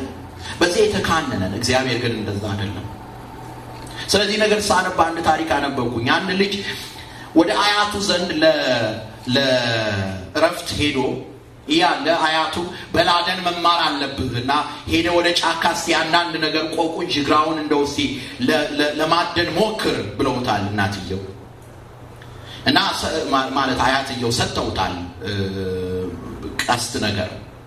እና ሄዶ ጫካ ውስጥ ቢል አልሆነለትም። እና ወደ ቤቱ ሲመለስ ሲያይ በጣም አያትየው የሚወዱት የሆነ ዶሮ ያያል እዛ ስጥ ምናምን እየበላላ። እና ምን በል እንዳለው አይታወቅም። ቀስቱን አነሳና ይዞ ዶሮዋን ይገላታል። በሱ ቤት ጀግና መሆኑ ነው። እና ደነገጠ። ትዝ ሲለው ለካስ ዶሮዋን ነው የገደላት። ደግሞ አያትየው በጣም የሚወዱት ዶሮ ነው። እና ማንም እንዳላየው አድርጎ ያችን ዶሮ ይወስድና ይደብቃታል። ለካስ ይህንን ሁሉ ሲያደርግ ታናሽ እህቱ በቀዳዳ ታያለች። ማምሻውን አያት ዕቃ የበሉበትን አነሳስተው በይ ማነሽ ነይ እስቲ እርጅኝ ነይ ጠቢ ዕቃውን ሲሏት ጠጋ ብላ ወደ ወንድሟ እሱ ሊያጥብ በጣም ፈልጓል ዕቃውንና ያጥበዋል አለችና ዶሮውን አስብ ብላ ሄደች። ላበላብ ሆኖ ሄደና ዕቃውን ማጠብ ጀመረ። ከዛ በኋላ ጨረሰ። እሷ ቁጭ ብላ ሶፋ ላይ ቴሌቪዥኗን ታያለች። በበነጋታውም ልክ እንደዚሁ የሆነ ነገር ሲታዘዙ እንዲሁም እሱ ነው በጣም ለመስራት የፈለገው እንዲሁም ምንም ነገር አልሰራም አያቴ ነው ምረዳው ብሏል። ዶሮውን አስብ ብላው ትሄዳለች። እንደዚህ ያደረገችው ለእረፍት የመጣው ልጅ አያቱን እግራቸውን እየጠበቀ ይረዳ ሆነ። እሷ በቃ ናት እንደፈለገችው የምታደርገው። መጨረሻ ላይ ግን አልቻለም። በቃኝ አለ እና መጣና አያቴ ያላት ዶሮዋን እኔ ነኝ የገደልኩት በቀስት ነው የገደልኳት እና ዝም ብዬ ደብቄያታለሁ አለ።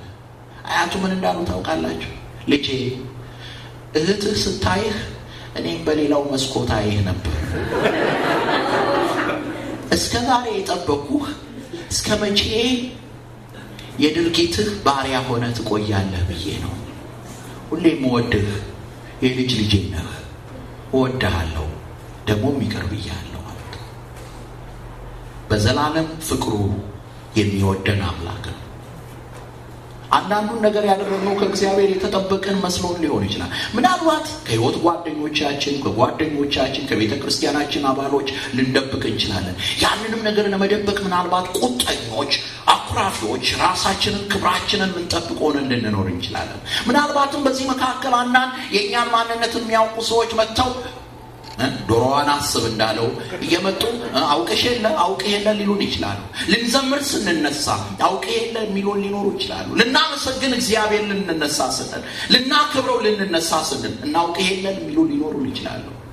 ግን እስከ መቼ እየሸሸን ከራሳችን እንኖራለን? ለእግዚአብሔር ለአምላካችን ራሳችንን ልንሰጥ፣ በእርሱ ልንታመን ይገባናል። በፍጹም ልብህ በእግዚአብሔር ታመን፣ በራስህም ማስተዋል አትደገፍ። በራስህ ማስተዋል አትደገፍ። ጠቢቡ ሰሎሞን በእግዚአብሔር በአምላካችን ላይ እንዳንታመን ትልቁ እንቅፋት የሚሆነንን ነገር ይነግረናል። ብዙ ጊዜያችንን የምናጠፋው የኑሯችን መበላሸት ሌሎች እንደሆኑ አድርገን ነው። አንድ ሰው ሲጸልይ ምን አለ ይባላል? አምላኬ ሆይ ዛሬ ችግሬን አቀርብልሃለሁ እሱም እኔ ነኝ ያለ ይባላል። ብዙ ጊዜ ችግር የምንሆነው ራሳችንን ለራሳችን። ለዚህ ነው ሰሎሞን ምንድነው የሚለን?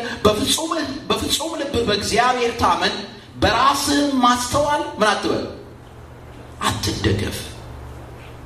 እንዴት ሆነ ነው በራሳችን ማስተዋል የምንደገፈው? የእግዚአብሔርን ድምፅ ሳንሰማ ስንቀር። ሔዋን ትዝ ይላችኋል አይደል? እግዚአብሔር ያዘዛትን አልሰማም ነበር ያለች እና የእባቡን ድምፅ ተከትላ ሄደች። እንዴት እንደወደቀች አይታችኋል። ለእግዚአብሔር ሳንታዘዝ ስንቀር። ሕሊና የእግዚአብሔር ድምፅ ነው። ብዙዎቻችን እንዲያውም አንዱ ትልቁ መንፈሳዊ ልምምድ ሕሊናችንን ማድመጥ ነው። አይታችሁ ከሆነ አንዳንድ ነገሮች ላይ ግልጽ የሆነ መልእክት እግዚአብሔር ይሰጠናል። እናውቀዋለን ክፉና ደጉ። ግን ያንን ነገር ደግመን ደጋግመን ስናደርገው፣ ደግመን ደጋግመን ስናከናውነው ያ ድምፅ እየደበዘዘ ይመጣል እና ባዶነት ይሰማናል። የእግዚአብሔርን ድምፅ መስማት ስናቆም፣ የእግዚአብሔርን ቃል አለመታዘዝ ሲመጣ፣ የእግዚአብሔርን ነገር አለመታዘዝ ሲመጣ የዛን ጊዜ በራሳችን መደገፍ ይመጣል። ሁለተኛው በራስ ማስተዋል መደገፍ የሚመጣው ትዕቢት ሲመጣ ነው። ለዚህ ነው ቅዱስ ጴጥሮስ ሲነግረን ምን ይላል? በጊዜው ከፍ እንዲያደርጋችሁ ከኃያሉ ከእግዚአብሔር እጅ በታች ራሳችሁን ምን በሉ ነው የሚለው? አዋርዱ፣ ዝቅ አድርጉ። ምን እንዲያደርጋችሁ? እሱ ከፍ እንዲያደርጋችሁ ራሳችሁን አዋርዱ ይላል። በመጽሐፍ ቅዱስ ላይ ከምታገኟቸው አስደናቂ ታሪኮች አንዱ ናቡከደነጾር የሆነውን ነው። ያ ታላቅ ንጉሥ፣ የእስራኤልን ሁሉ ያስገዛ ንጉሥ መጨረሻ ላይ የሆነው ምን ነበረ? አንድ ቀን ወጥቶ ከተማውን ሲመለከት ትንቢተ ዳንኤል ምዕራፍ 4 ቁጥር 28 ላይ ታገኛላችሁ። አንድ ቀን ከተማውን በሚመለከትበት ጊዜ፣ ከተማውን በሚያይበት ጊዜ ይህች ከተማ ለክብሬ ለመንግስቴ የተሰራች አይደለችም ወይ ነበር ያለው። በትዕቢቱ ተመካ፣ በኃይሉ ተመካ። ከኔ በላይ ማንም የለም ማለት። ወዲያው ምንድነው የሚለው እግዚአብሔር ቃል? ናቡከደነጾር እንደ እንስሳ ሆነ ነው የሚለው። ሳር በላ ነው የሚለው። ሳር በላ፣ እንደ እንስሳ ሆነ፣ በጫካ ኖረ። እግዚአብሔር ከክብሩ፣ እግዚአብሔር ከማይረጉ ወሰደው። ወደ ሶስተኛው ነጥብ ያመጣናል ይሄ ታሪክ። ለእግዚአብሔር ክብርን መስጠት ሲያቅተን ወዲያውኑ የምንሆነው በራሳችን መደገፍ ወይም በራሳችን መመራት ነው የምንጀምረው። የእግዚአብሔርን ድምፅ የማንሰማ ከሆነ፣ ለእግዚአብሔር ለመታዘዝ ዝቅ ለማለት የሚከብደን ከሆነ ለእግዚአብሔር ክብር መስጠት የማንችል እንሆናለን። ለእግዚአብሔር ክብርን መስጠት የማንችል ከሆነ ደግሞ የሚመራን ማን ይሆናል ማለት ነው? ራሳችን፣ የራሳችን አስተሳሰብ፣ የራሳችን አመለካከት ይሆናል ማለት ነው። 3 ነገሮችን እንናገር በእግዚአብሔር እንድንታመን የሚረዱንን ነገሮች። አንደኛ አካሄዳችንን ከእግዚአብሔር ጋር ማድረግ። አካሄዳችንን ከእግዚአብሔር ጋር ማድረግ ምን ማለት ነው? አካሄዳችንን ከእግዚአብሔር ጋር ማድረግ ማለት ከእግዚአብሔር ጋር መነጋገር በጸሎት፣ የእግዚአብሔርን ቃል መስማት፣ የእግዚአብሔርን ቃል ማንበብ። በተለይ በዚህ ዘመን የመጀመሪያው ትልቁ ጥያቄያችን መሆን ያለበት እግዚአብሔር ሐሳቡ ምንድነው? ፈቃዱ ምንድነው? የሚል መሆን ነው ያለበት። የእግዚአብሔር ሐሳብ፣ የእግዚአብሔር ዓላማ በሕይወቴ በኑሮዬ ምንድነው? ሰዎች ምን ይሉኛል አይደለም። ሰዎች ምን ያስባሉ አይደለም። እግዚአብሔር ምን ይላል? ምክንያቱም በዚህ በኦሪት ዘፍጥረት ላይ ስለ ሁለት ሰዎች ታሪክ ታገኛላችሁ። አንደኛው ሄኖክ ነው። ስለ ሄኖክ ምን ይላል መጽሐፍ ቅዱስ? ሄኖክ አካሄዱን ከእግዚአብሔር ጋር አደረገ ይላል። ከዛ በኋላ ምን ሆነ ነው የሚለው? አካሄዱን ከእግዚአብሔር ጋር በማድረጉ እግዚአብሔር ወሰደው፣ ሞትን እንዳያይ እግዚአብሔር ወሰደው። እንደምናስተውለው በሌሎቹ ታሪኮች ላይ ሄኖክ የጸሎት ሰው ነበር፣ የእምነት ሰው ነበር። ሁለተኛው የምናየው በዚሁ በዘፍጥረት ላይ ኖህን ነው። ኖህ መርከብ ስራ ነው የተባለው አይደል? አንድ ጥያቄ ልጠይቃችሁ። መርከብ እንዲሰራ ሲታዘዝ ባህር ነበረ? አልነበረም። መርከብ እንዲሰራ ሲታዘዝ ደመና ነበረ? አልነበረም። መርከብ ስራ የተባለው ባዶ መሬት ላይ ነው። መርከብ እንዲሰራ የታዘዘው ምንም ነገር ሳይመጣ ነው። የኖህን እምነት የምናየው እዚያ ላይ ነው። ለዚህ ነው የዕብራውያን መልእክት ጸሐፊ ምን አለ? ኖህ በእምነት መርከብ ሰራ ነው ይላል። ምንም ነገር ሳያይ አካሄድን ከእግዚአብሔር ጋር ማድረግ ማለት ለእግዚአብሔር መታዘዝ።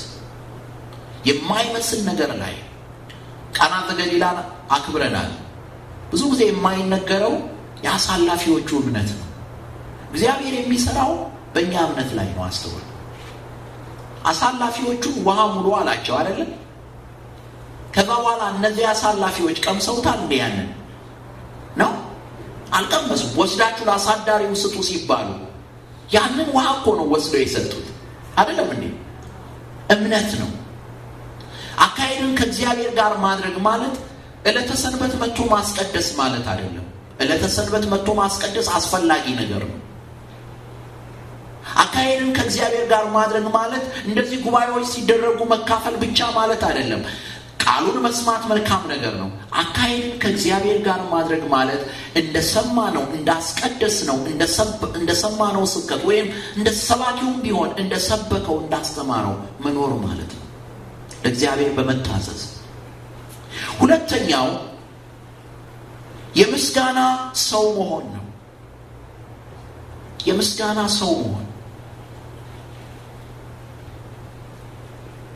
ከአባቶቻችን ከእናቶቻችን ከተማርናቸው ትልቁ ነገር አንዱ፣ ምናልባት ከረሳነው ላስታውሳችሁ። ደረቅ ቆሎ ቆርጥመው ቀዝቃዛ ውሃ ጠጥተው ምንድነው የሚሉት መጨረሻ ላይ? ተመስገን። ስንቴ ነው ይሄንን ቃል የምንረሳው? እንደ ቀላል ነገር እናየው ይሆናል፣ ግን ምናልባት መከራ ብለን የምንጠራውን ኑሮ በሀገራችን ችለውት ያለፉት በዚች ቃል ተመስገን። ኑሮም ሲመራቸው ተመስገን፣ ብሶታቸውን ሐዘናቸውን እንኳን ለመናገር ተመስገን ብለው ነው የሚጀምሩት። ምስጋና ይድረሰውና ምን ሆናለሁ ብለሽ ነው፣ ምን ሆናለሁ ብለን ነው ብለው ነው የሚጀምሩት። ማለት ያመኛል፣ አዎ፣ ያሳስበኛል የኑሮ ሁኔታ፣ አዎ፣ ግን እግዚአብሔር ይመስገን። ኢዮብ ያደረገው ነገር ያንን ነበር። የምስጋና ሰው ነበር። ዳዊት ከሌላው የሚለየው ይሄ ነበር። የምስጋና ሰው ነበር። ያነበብነው መዝሙር 45 እዚህ ይበላችሁ፣ አምላካችን መጠጊያችን ኃይላችን ነው፣ ባገኘንም መከራ ረዳታችን ነው። መከራውን ይዘረዝርና እግዚአብሔር ከኔ ጋር ነው። እንደውም ምን ይላል? እረፉ እኔም አምላክ እንደሆንኩ እወቁ ይላል እግዚአብሔር። አርፋለሁ በእርሱ ላይ። ዳዊት የሚለው ይሄንን ነው። ይሄንን መከራ ማለፍ የምንችለው የምስጋና ሰው ስንሆን ነው። ምስጋና ማለት መዝሙር አይደለም። መዝሙር የምስጋና አካል ነው። ምስጋና ከመዝሙር በላይ ነው። ምስጋና ማለት በመንፈስ ቅዱስ ደስታ ልብን መሙላት ነው። ምስጋና ማለት በመከራ ውስጥ ሆኖ ልብ ሰላም ሲያገኝ ነው። ተመስገን፣ ስለ ልጆቼ ተመስገን፣ ስለ ኑሮዬ ተመስገን፣ ስለ ስራዬ ተመስገን። የሚያስፈራ ነገር ልንገራችሁ፣ ስለ ህመሜ ተመስገን ብለን እናውቃለን። ተመስገን። አንዳንዶች እንደዚህ እንደሚሉ ታውቃላችሁ፣ ክፉውን ደጉን ለይቼበታለሁ ይላሉ አይደል? እንደዚህ ለተሰምታችሁ አታውቁም? ክፉውን ደጉን ለይቼበታለሁ። እንደውም ልጆቻቸውን አንዳንዴ ሲናገሩ ሰማለሁ። አንዳንድ እናቶች አንቺ ክፉውን ደጉን ያየሁብሽ ነሽ፣ ሐዘንን ደስታን ያየሁብሽ ነሽ፣ የተማርኩብሽ ነሽ። ምናልባት ያሳደጓቸው በመከራ ይሆናል፣ በችግር ይሆናል ያሳደጓቸው። በዛ ውስጥ እግዚአብሔርን አክብረው፣ በዛ ውስጥ እግዚአብሔርን አድንቀው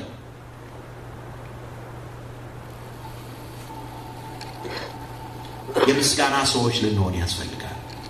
ሶስተኛውና የመጨረሻው የእግዚአብሔርን ክብር የምንናፍቅ መሆን አለበት። በእግዚአብሔር ለመታመን የእግዚአብሔርን ክብር የምንናፍቅ እንደ ሙሴ ሁል ጊዜ ልመናው ምን ነበረ? ክብርህን ምን በለኝ ነበር የሚለው? አሳየኝ ነበር የሚለው። ክብርህን አሳየኝ፣ ክብርህን አሳየኝ። በዚህ ዘመን የብዙዎቻችን ልመና በማግኘት ላይ የተመሰረተ ነው። አንድ ነገርን ከእግዚአብሔር በመቀበል ላይ የተመሰረተ ነው። ይሄን አድርግልኝ፣ ይሄን አድርግልኝ፣ ይሄን አድርግልኝ ነው። ምስጋናችንንም አይታችሁ ከሆነ ይሄን ስላደረክልኝ ተመስገን ነው። ይሄን ስለሞላህልኝ፣ ይሄን ስላደረክልኝ፣ ይሄን ስላደረክልኝ። ቅዳሴያችንን ተመልክታችኋል? ቅዳሴያችን ከዚህ ምስጋና የተለየ ነው። ማለት እግዚአብሔርን ስላደረገልን ነገር ማመስገን የለብንም አይደለም፣ ግን መጀመሪያ እግዚአብሔርን ስለ ክብሩ ማመስገን ነው። እግዚአብሔርን በእግዚአብሔርነቱ። ቅዳሴውን በሙሉ 14ቱንም ቅዳሴ ተመልከቱት። እግዚአብሔርን ስለ እግዚአብሔርነቱ ነው የሚያመሰግነው። እግዚአብሔርን ስለ እግዚአብሔርነቱ። ቅድመ ዓለምን ተመልከቱት። ለምሳሌ ገና ሲጀምር ምንድን ነው የሚለው? እግዚአብሔር ከዓለም መፈጠር በፊት በመንግስቱ ነበረ። እግዚአብሔር በመለኮቱ ነበረ። እግዚአብሔር በሶስትነቱ ነበረ። ከእጽዋት ከአዝርት መፈጠር በፊት እግዚአብሔር በመንግስቱ ነበር። ማለት ነው በጌትነት ነው ያለው። ከከዋክብት በፊት በጌትነት ነው ያለው። በኃይል ነው ያለው። በክብር ነው ያለው። የእያንዳንዱን እግዚአብሔር አስደናቂ ነገር የሰራባቸውን አባቶች ታሪክ በምትመለከቱበት ጊዜ እነዚህ ሰዎች ከእግዚአብሔር የፈለጉት ነገር ቢኖር አንድ ነገር ነው፣ የእግዚአብሔርን ክብር፣ የእግዚአብሔርን ኃይል። ዛሬ በእግዚአብሔር ስም ለምናችኋለሁ፣ እስቲ ጸሎታችሁን ቀይሩት። ቀሲስ ስንት ነገር የምንለምንበት እያለን አሁን በዚህ ሰዓት በዚህ አስጨናቂ ጊዜ የጸሎታችሁን ርዕስ ቀይሩ ነው የምትሉት? አዎ ቀይሩት። እግዚአብሔር ሆይ በቤቴ መካከል በክብርህ እለፍ በሉት እስቲ እና ከዛ በኋላ ቤታችሁን ተመልከቱት። እስቲ በኑሮዬ መካከል በክብርህ እለፍ በሉት። በበሽታዬ መካከል በክብርህ እለፍ በሉት። በጥያቄዎቼ መካከል በክብርህ እለፍ በሉት።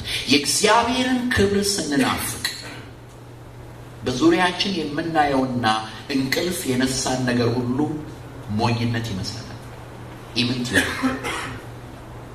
ብዙ ጊዜያችንን የምናጠፋው እግዚአብሔርን እናገለግላለን የምንለው ሰባኪውም ዘማሪውም ሁላችንም ብዙ ጊዜያችንን የምናጠፋው ከእግዚአብሔር አንድ ነገር ለመቀበል። እግዚአብሔር ከዚያ በላይ ግን የሰጠን ብዙ ነገር እንዳለ እናስተውል። እስቲ ክብሩን እናፍቅ። ማነው ከኔና ከእናንተ መካከል እግዚአብሔርን በውበቱ ያየ?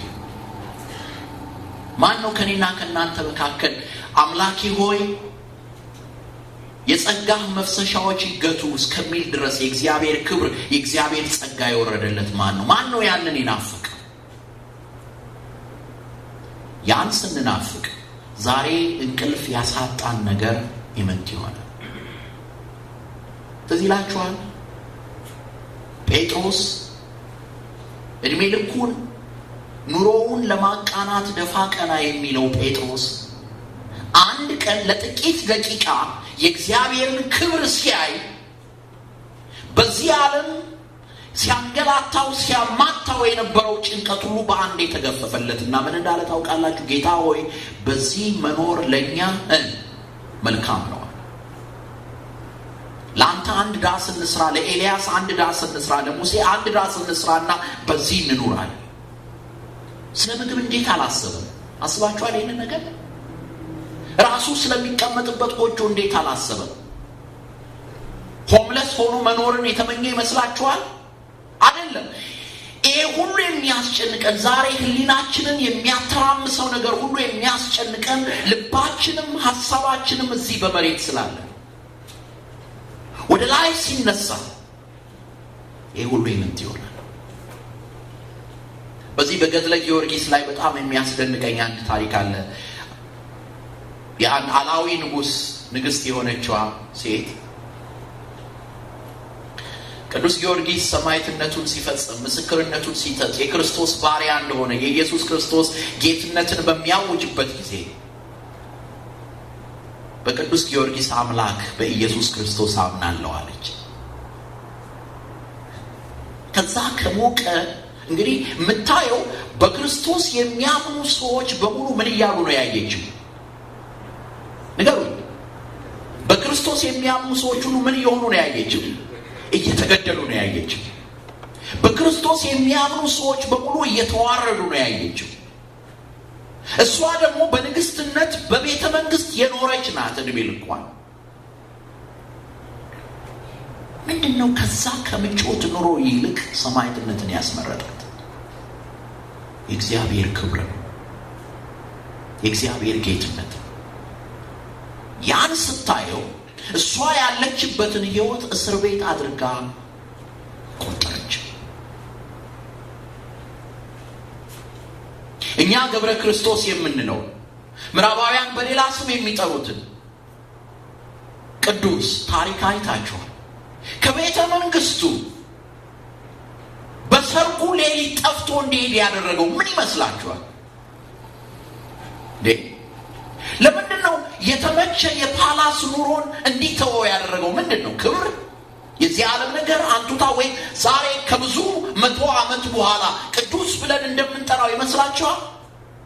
እያንዳንዱን ቅዱስ ጠርታችሁ ይዛችሁት አንተ እኮ ቅዱስ ነህ ብትሉት የሚነግራችሁ ቅድስናዬ ክርስቶስ ነው የሚላችሁ። ክብሬ ክርስቶስ ነው የሚላችሁ።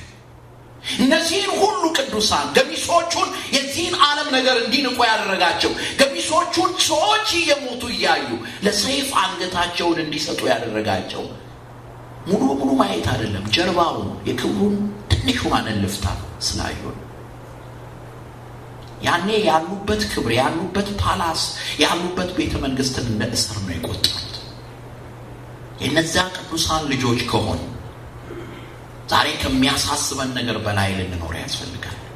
አይናችንን ቀና ልናድርግ ያስፈልጋል እና የእግዚአብሔርን ክብር ልንናፍቅ ያስፈልጋል። ክብርህን ግለጥልኝ። ጌታ ምንድን ነው ያለው? ፊቴን አይቶ በህይወት የሚኖር የለም ነው ያለው። ታውቃላችሁ አይደል? ፊቴን አይቶ በህይወት የሚኖር የለም። ስለዚህ አሁን ዛሬ ሙሉ በሙሉ ክብርን እንያንለውም፣ እንጠፋለን፣ አንችልም። ማንም ሰው አይችልም። ማንም ሊቀርበው በማይችለው ብርሃን ነው ይኖራል የተባለው እግዚአብሔር።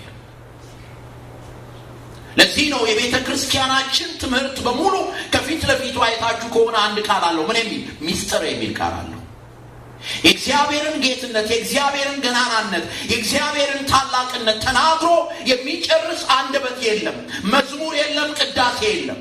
ለዚህ ነው ለዘላለም እሱን እያመሰገን የምንኖረው። ታዲያ የምንናፍቀው ምንድን ነው? ታዲያ የምንጸልየው ምንድን ነው?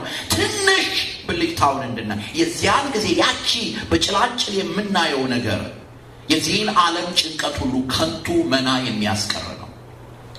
አንዳንዶቻችን እንድንላለን፣ አምላኬ ዛሬ የምለምንህን ነገር ብቻ ስጠኝ፣ ከዛ በኋላ ያለ ጭንቀት እኖራለሁ። ውሸት ውሸት። ዛሬ ሌላ ጥያቄ ይኖረናል፣ ነገ ሌላ ጥያቄ ይኖረናል፣ ነገ ሌላ የራሱ የሆነውን ችግር ይዞብን ይመጣል። አምላኬ ዛሬ እኔ ምንህን አድርግ፣ እችን ጤናዬን ስጠኝ እባክህ፣ ሌላ ምንም የምለምን የለም። እችን ልመና በጣም የተወደደች ልመና ነች። በነገራችን ላይ እኔም ሆዴን ሲቆርጠኝ ብለው ይሄንን ነው። አምላኬ ዛሬ ብቻ ዛሬ ለፈይ ግዴ ነው እረሳዋለሁ። ነገ ይገርማቸዋል። ነገ ሌላ ነገር ስመኝ ይገኛል ነው። ምናልባት የወጣ አንድ ሶፍትዌር ቢኖር እሱን ስጠኝ ብቻ ልለው ይችላል። ረክታችሁ የምትኖሩት የእግዚአብሔርን ክብር ስታዩ ብቻ ነው። እግዚአብሔር ክብሩን ያሳየን። ረክተን የምንኖረው አርፈን የምንኖረው የእግዚአብሔርን ክብር ስናይ ብቻ ነው። ጸሎታችን ይቀየር ባካችሁ። ጸሎታችን ይቀየር። ጸሎታችን ይቀየር እና ልክ እንደ አባቶቻችን እስቲ ከገናናነቱን ጀምር። እስቲ ልክ እንደ አባቶቻችን ዙፋኑን እናስብ። ልክ እንደ አባቶቻችን ከዚህ ከረከሰው ዓለም ከዚህ እኛን ወደ ኋላ ከሚጎትተን ለእግዚአብሔር እንዳንታዘዝ ለእግዚአብሔር እንዳንኖር ከሚያደርገን ዓለም ከፍ ብለን ወደ ተቀደሰው ዙፋኑ እንምጣ እና ዙፋኑ ስር እንስገድ። ክብራችንን ጥለን ማዕረጋችንን ጥለን እንደ 24ቱ ካህናተ ሰማይ እንደነዛ ሽማግሌዎች ቅዱስ ቅዱስ እያሉት እናመሰግኑት እናመስግኑ። የዚያን ጊዜ ዛሬ የሚያስጨንቀን ነገር መና ይቀራል። ሙሉ በሙሉ በእግዚአብሔር ላይ እንድንታመን ያደርገናል። እግዚአብሔር አምላካችን በእርሱ እንድንታመን በእርሱ እንድንደገፍ ይርዳን። ስሙ ከዘላለም እስከ ዘላለም ይክበር አሜን። እግዚአብሔር አምላካችን ከሁላችን ጋር